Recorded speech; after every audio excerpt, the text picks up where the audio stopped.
All right, ladies and gentlemen, we are set to go with our next bout of the evening. It will feature 3 rounds of mixed martial arts in the super welterweight division. Once again in the cage at this time, the man in charge of the action after the bell rings, your referee, Jimmy Chappell. All right, fight fans, introducing the Warriors. First, fighting out of the blue corner. This young man is wearing the blue trunks trimmed in white. He stands 5 feet 9 inches tall, weighing in at 170 pounds. He brings an undefeated fight record of 3 victories against 0 defeats, trained by Daniel Holmes and Duke DeKlaus from Team Blessing. Please welcome Stephfond Ewins.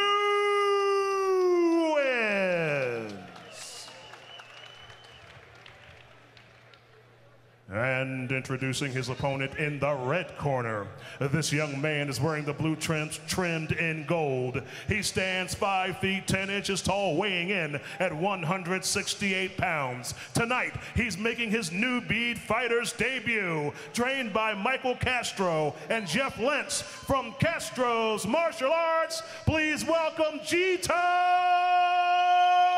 Monclus.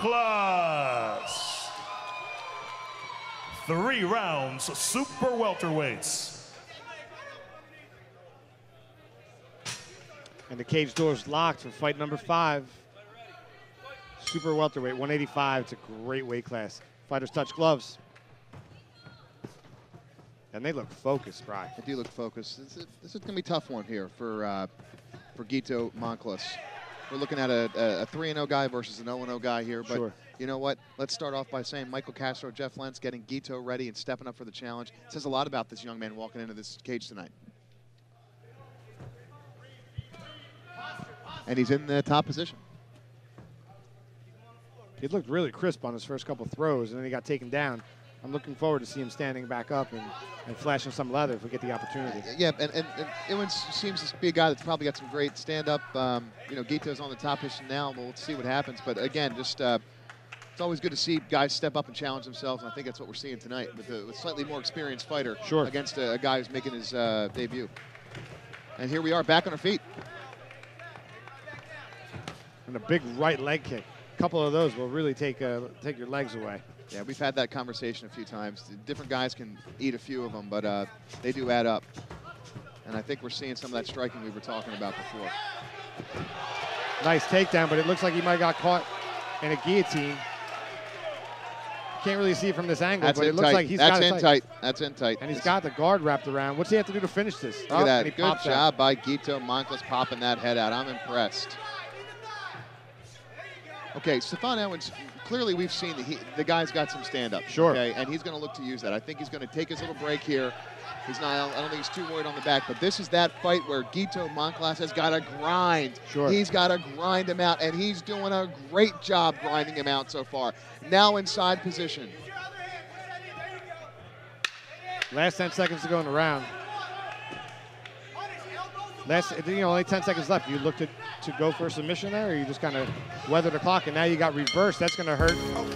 Again, the last 10 seconds of the fight, and he looks mad. Very interesting, I tell you.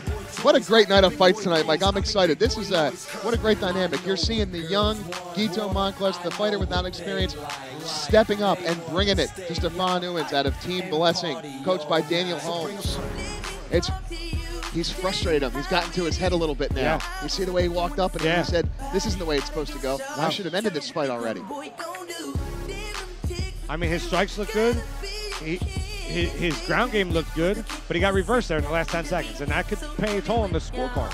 And Michael, let's say this. In this sport, more than any other sport, you cannot sleep on anybody. Right. You cannot walk into a fight and say, I've got a bunch of wins. I'm more experienced than this guy. I'm going to put him down, because there's a little bit of Rocky Balboa in every guy out there. Sure. And just because your record is 0-0 doesn't mean you haven't been fighting for years and years and years. Well said. Well said. And Gito Monclus, trained by Michael Castro and Jeff Lentz. I tell you what, I like this young man. Round 2. But he's got his hands full.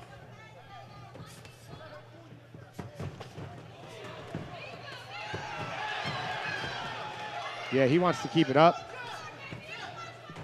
Well, he's doing a great job. Monclus is doing a great job of catching the kick. And closing the distance, I was just going to say. And that's one of my favorite techniques is catching the kicks. But a nice roll through there to get the top position. He is continuing to frustrating Stephfond Ewins. He's frustrating him. And that's going to make a difference. But I think Stephfond is a guy, from the way that I see him fighting, the way he's conducting himself in the cage, I think he knows he's got to get it together. He knows he's got the skills to make this work, but he's waiting. He's explosive. He's waiting for the time to pick his opportunities to try to finish the fight. And if I can go out on a limb, I think he's trying to do this in an impressive fashion, and that may be hurting him. He needs to just get back to the basic and try to win the fight. He's got side control now. What are you looking to do from this position? I mean, there's a couple of submissions he can go for. There's several positions. Again, I think I said earlier, this to me is the best position in MMA. I like it better than the mount. I think the mount is it's too easy to be reversed from. From side position, you can do a multitude. You can pin that arm, look for the Kimura, head and arm choke, look for a side headlock, go to scar fold. You know, and we're for the amateurs right now. He wants to look to do some damage. And there's scar fold now. Yep, there it is. This could be it. Does he have the arm? That could be a problem. That's going to be it, I think. I don't want this kid to get his arm hurt. And there's the tap. Okay. All right. And it looks like he may have hurt his arm a little bit, but great fight, good heart. And he has nothing to be ashamed of. He should be standing up and proud of the way he fought in that fight. Yep, I have to say that Gito Monclus did a great job. A lot of heart. Frustrated the more experienced Stephfond Ewins. You know, Stephfond Ewins, a young man, got a lot of fights. Maybe it's time for him to go to the next level. Sure. You know, you don't want to take away the win. He did a great job, but I think he knew he was going to step in there and he was picking his spot. But so let's give Ewins the respect and the congratulations for the win. But tell you what, Gito Monclus, nice job. I look forward to seeing both fighters again. Yeah, definitely two talented athletes. I think Gito's going to step in and get a fight at another level. But Ewins definitely has a little bit of a swagger to him, a little bit of an attitude. And this is the guy who's got some talent, and you'll see him again in the cage, I'm sure. We're going to send it over to Terrence TNT Crawford for our official ring announcement. Ladies and gentlemen, the time, 2 minutes, 12 seconds of the second round. Your winner by tap out due to key lock. In the blue corner, Stephfond Ewins.